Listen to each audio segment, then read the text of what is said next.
let's just do it. Let's do it. Forget it. Let's, you know, she could fly apart. Let's fly her apart then.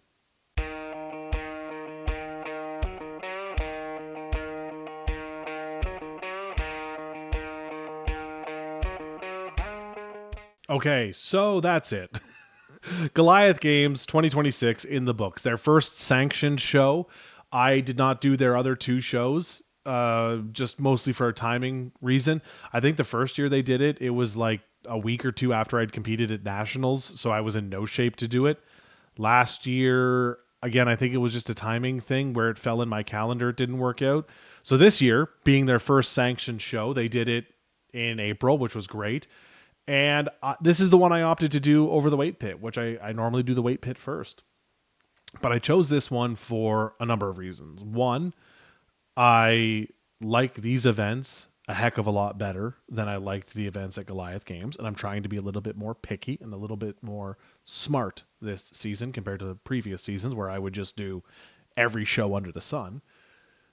And I also wanted to try and support somebody new in a different way. I went and refereed at Pob's show at the weight pit because I wanted to still help and support him, but I wanted to do this show because it was their first sanctioned one, and it meant a lot to me to be there to compete.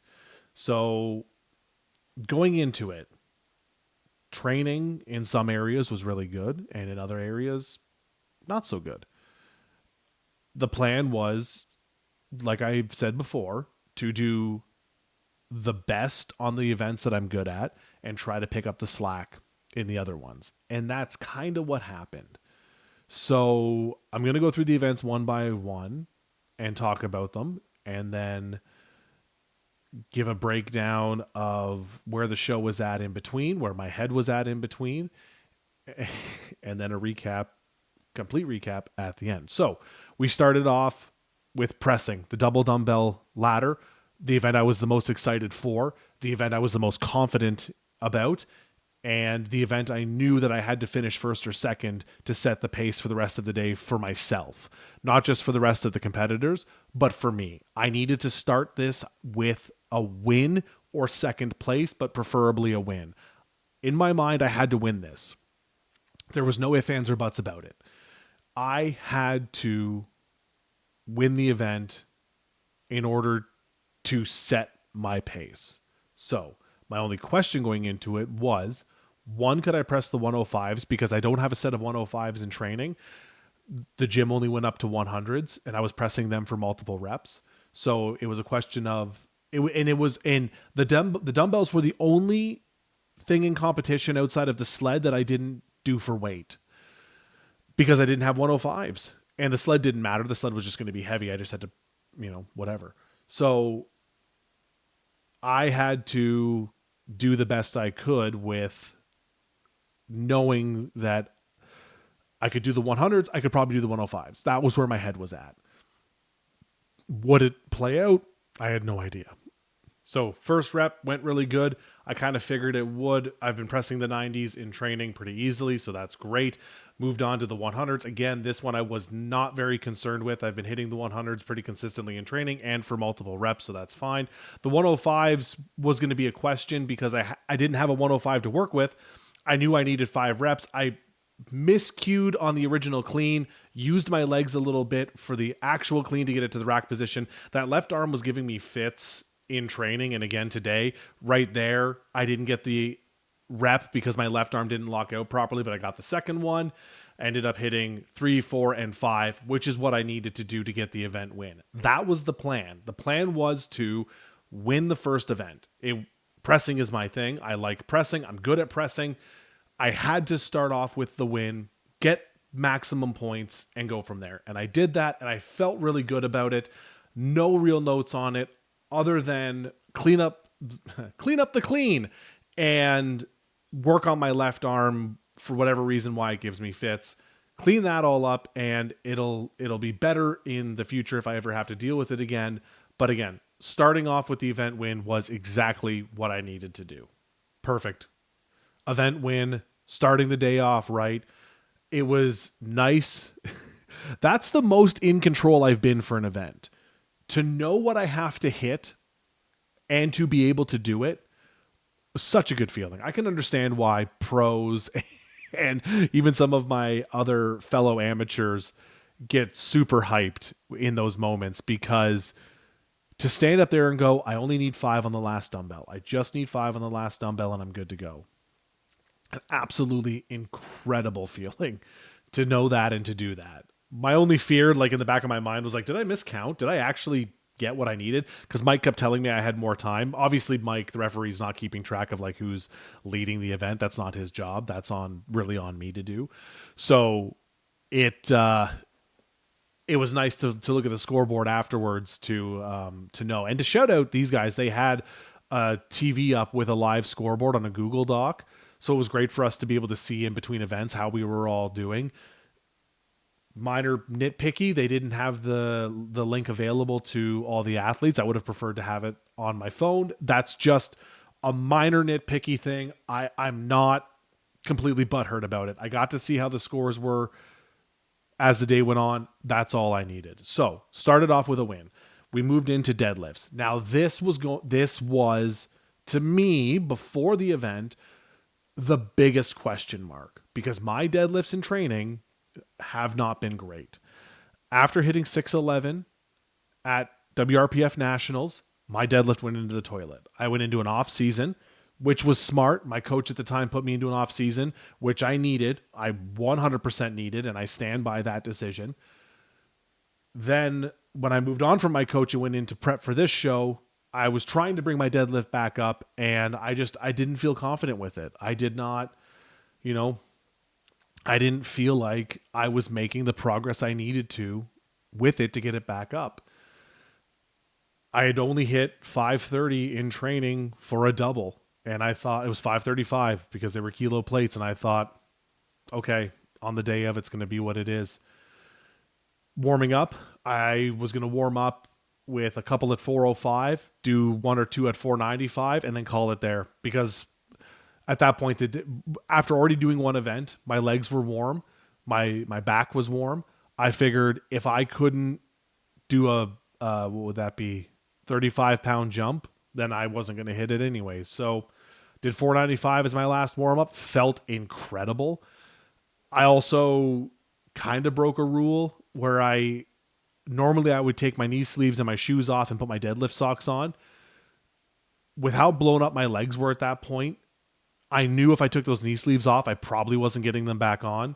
So I just took my running shoes off, and I had my lifters on at that point because of the pressing. I took my lifters off and I went, okay, well, we're just going to do it in the knee sleeves and hope for the best. And then went to it.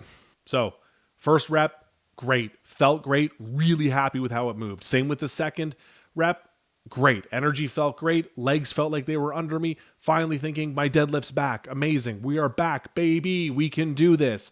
Hit 4 reps. I knew I wasn't going to catch 10. 10 was not in the cards for me, but I thought I could contend for top 3 and get those points secured anyways, especially after getting the first event win. The 7th rep went up for me. Good, amazing, happy with that. This was my mistake. I took a breather. I stopped, took a knee. Mike was letting me know how much time I had. I tried to compose myself. I wanted an 8th rep. I thought, here we go. It's going to be 8. I didn't get it. And that would end up costing me dearly. I tied. I split points. And that half a point, just as the weight pit last year, would come back to bite me in the end. Now, that said, I am very happy with how my deadlift went, considering I had only hit 535 for a double in training prior to this, as the heaviest deadlift I had done in prep. So the fact that I got 7 reps at 530, I'll take that. I will take that. Absolutely. I feel like my deadlift is back. It's there. So I will take that as a win, regardless of how the final rep went. Oh, 7. Oh man, was I not happy. I was conflicted. I was happy I got 7 reps at 530. That's for sure. Considering how my deadlift had been, I was really happy to get the 7 reps. I thought, okay, that's good. The power is there. Like I'm always told, the power will be there, my friend. The power will be there on the show. And it was. It absolutely was. So 7 reps, considering how they had gone, a win. That one more rep would have been the difference. I'm not going to spoil it completely, but it would have been. I ended up splitting points, tied for third. An 8th rep would have given me sole possession of third place and not had to split points. Okay. I didn't have another rep in me after I took that break. Would I have had one in me had I not taken the break? It's hard to say. I'm not going to live on ifs and buts because they're candy and nuts. I just had to regroup and move on to yoke, which was another question mark. In training, it had gone well. I wasn't timing myself in training. I was working above competition weight. I was working at about 700 pounds pretty consistently. Some weeks were really good, some weeks not so good. But I was working at about 700 pounds consistently without timing myself. And I thought, okay, I know I can at least do it. This is another event that I had done more than comp weight in training. I knew I could do it. It was just a matter of how fast could I do it. What do my legs have left now after exhausting myself on deadlifts? What do I have left? Let's find out. Before the event, before the event, I was a half point out of first place. Again, that's that half point biting me in the ass because I would have been tied with Bo for first going into this. Doesn't matter. It's okay. So Bo, who was winning, actually came to me and he said, "Hey man, I've dropped my yoke height because when we did the yoke heights, we did them inside on carpet and I also didn't have my running shoes." So, okay, maybe I should do the same. He said, "It's a good idea. Have a look." So I went and tried it and I thought, yeah, I'm going to drop it by 1 notch. And it's a good thing I did because if I'd left it where it was, it would not have gone the way it did. So thank you, Bo. That's sportsmanship to me. Just want to give a shout out to him because he didn't have to do that. He was beating me by half a point. He could have kept his mouth shut. He didn't know. He knew I'd had the same yoke height as him. We're about the same height. He could have just kept his mouth shut and said, "Nope, I'm not giving him anything." And kudos to him for being a sport about it, about understanding and knowing what strongman, especially amateur strongman, is about. He wanted to face me, since we were leading the way, at my best with the best opportunity. No question marks, no ifs, ands, or buts. So thank you for the suggestion, and thank you for giving me the opportunity to face you at my absolute best. Was it going to make a difference? Let's find out. So after getting the tip to lower the yoke, I did. And once I got it picked, I knew I could do this because I was off like a bat out of hell.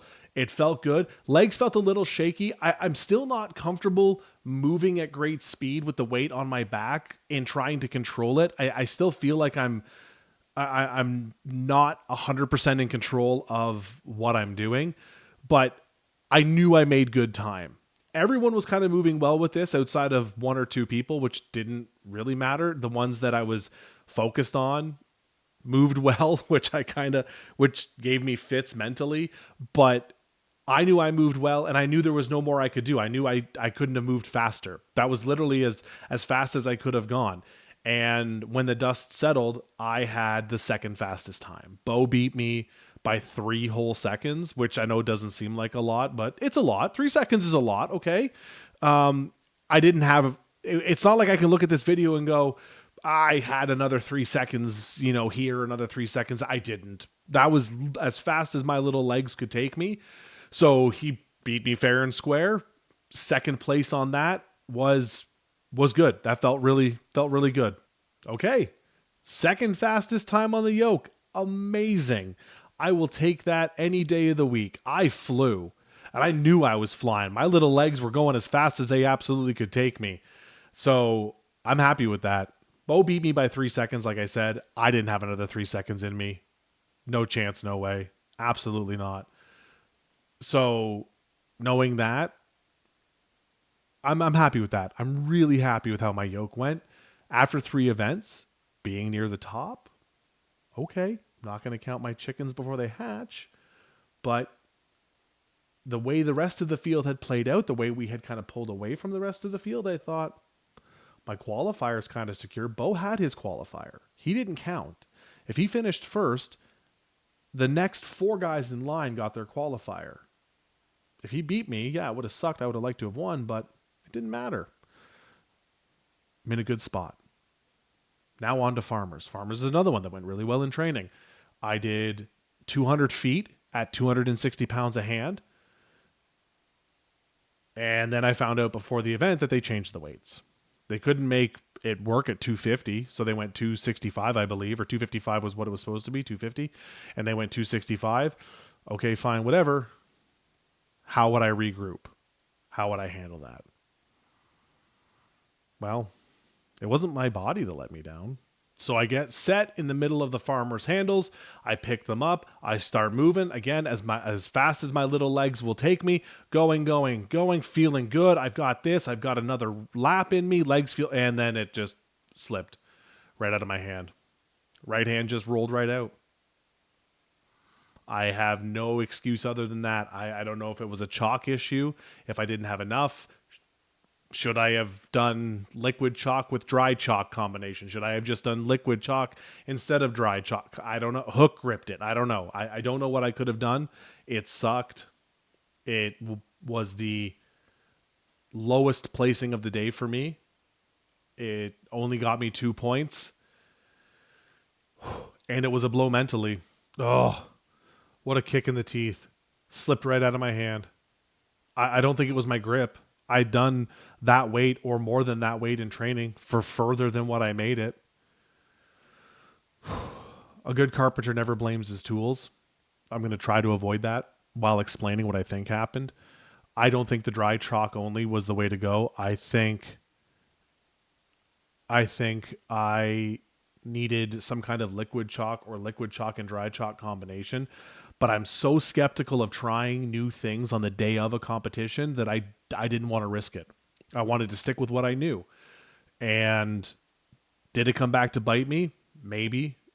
Maybe not. I don't know. I'm going to practice farmers with liquid chalk from now on and a liquid chalk, dry chalk combination to see. But this hurt.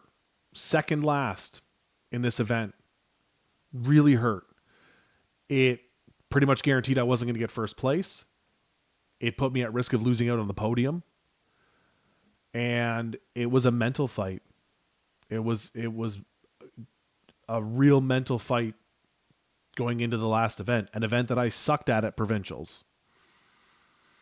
So this is where it was going to test me. This is where I knew that, okay, I'm still in second place. Paul's right behind me now in third place. I probably can't catch Bo for first. I'm probably not going to beat Paul in the last event. I just can't finish in the bottom half. This is now the combination of everything I talked about in my other videos about not finishing in the bottom. I finished in the bottom for farmers. I could not finish in the bottom for the sled. This was going to be, okay, make or break now.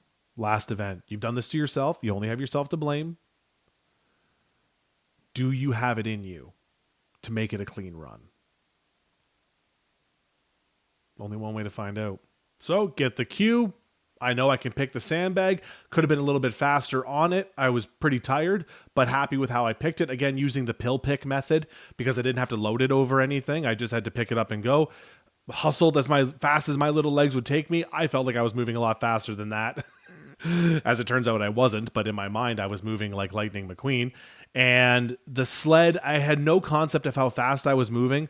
All I kept saying was, don't stop. Don't stop. Don't stop. I tried to tell myself not to look at the pylons. I had a couple people yell at me saying halfway or 3/4 or whatever. I think I looked at some point here, maybe not, maybe off camera, but I dragged it as fast as I could.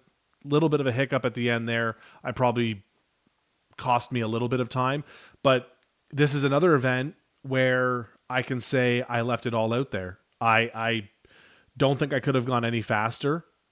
I think, conditioning wise, if my conditioning is a little bit better, I could have, but considering how poorly I did on this same event at provincials, this this was an absolute win for me. And I ended up with the third fastest time, so good points again there. But it wasn't enough, and some demons from previously in the day would come back to haunt me. The best run I could have done with my little legs. They had nothing left. My quads blew up halfway through that run, and I just kept telling myself, don't stop. Don't stop, don't look. Don't stop, don't look. Don't stop, don't look. Just keep going, keep going, keep going. And that's all I did, as fast as I could, as fast as my little legs would take me. And I had kind of been keeping a time of how other people were doing on my phone to kind of give myself an idea of where I was. And I had the third fastest time. Paul beat me. It was close. Didn't beat me by a lot, but beat me nonetheless. And then I thought, okay, third place. I'll take it. That's fine. Podium, qualifier, good. Okay. So finish up. I take all my things off, shoes, knee sleeves, compression shorts and underwear, strip down, put my track pants on and my t-shirt, sit down, wait for the final results in the podium. And then Sean walks out with a bit of a update. And I'd kind of figured this out while I was sitting there, because I added up the points and I thought, well, if Paul finished second like I think he did, and I finished third, we should be tied for points. I'll wait to find out, but we might be tied with 24.5 points each. Bo had, I think, 28 or 29. Well, that's interesting. And then sure enough, Sean walks out. Hey, everybody. We have a tie for second place in the U120 between Phil DeLand and Paul Longboat. Okay. Sean gives us the option. He says, one of you can concede, take third place, the other can take second. Or we can do a sandbag over bar, last man standing, where we will load a sandbag over a bar until one person cannot. Paul didn't even look at me. He didn't look at me. He didn't consider it. He didn't bat an eye. He walked right out to his car and walked right back in with his equipment. And I thought, okay, I guess we're doing this. I'm going to be completely honest, because I always want to be honest on this channel. I thought about conceding. I thought, let him have it, Phil. This is his event. If it was something like deadlift for reps or pressing, I would have thought, okay, yeah, let's do it. You and me, one-on-one, pal. Because in deadlifts, I win. That's not even close. Pressing could have been fun. A sandbag over bar against Paul Longboat? Oof. Even on my best day and Paul at his worst, I don't think I beat him. So I thought, just concede. Take third place. Don't put your gear back on. Get something to eat. And then another voice creeped into my head and said, pal, if you're going to lose, make him earn it. I have been behind Paul at every turn, at every competition. It's never been close. This is the closest it's ever been. This is the closest you're ever going to get to really pushing him. Go out fighting. If you're going to lose this, lose it fighting. Make him earn it. So I pulled my soaking wet knee sleeves back out of my bag. I rolled them on. I put my lifters on, changed my shirt, grabbed my mouth guard, and thought, you know what? Let's just do it. Let's do it. Forget it. Let's, she could fly apart. Let's fly her apart then. So this is it. For all the marbles, shake Paul's hand, wait for the referee to give us our instructions. We'd have 30 seconds apiece to return the bag over the bar, or we lose. And Paul starts off with a statement, throwing it at my feet so that I've got to roll it back. Okay. I haven't picked up a bag this way in a while. Let's see what we got. Oh, look at that. It went. Okay, front squat up over the bar. Cool. All right. Didn't go the same way as Paul's. Let's see what he does. Okay, well, there's another statement again. That's my sweat on the bag, by the way, dripping off of my shiny head. So again, my arms are numb at this point. This is all just like muscle memory. I don't even know what's going on. Look up, drop it over. Cool. All right. Take a deep breath, step back. Oh, look, another statement. Farther this time for me to roll it back. All right. Deep breath. Get in there, T-Rex. Let's get under the bar. I'm not counting in my head at this point. There's no point. I'm just doing what I can to get it up and over. Paul, with anger, dropped it a little bit closer. Sean warned him. Sean kind of gave him a, that's enough of that. And, which was nice. I certainly appreciated it. Had one more in me. Cool. Drop it over. Amazing. And I could just see Paul was not slowing down. I was slowing down. My back, legs, arms, head, all in a serious amount of pain. And didn't have it. Paul can have it. So that's all she wrote. I failed to return the bag over the bar and didn't win. Well, I mean, I wasn't going to get first anyways, but didn't beat Paul at his event at least. So, yeah. Again, I left it all out there. So that's it.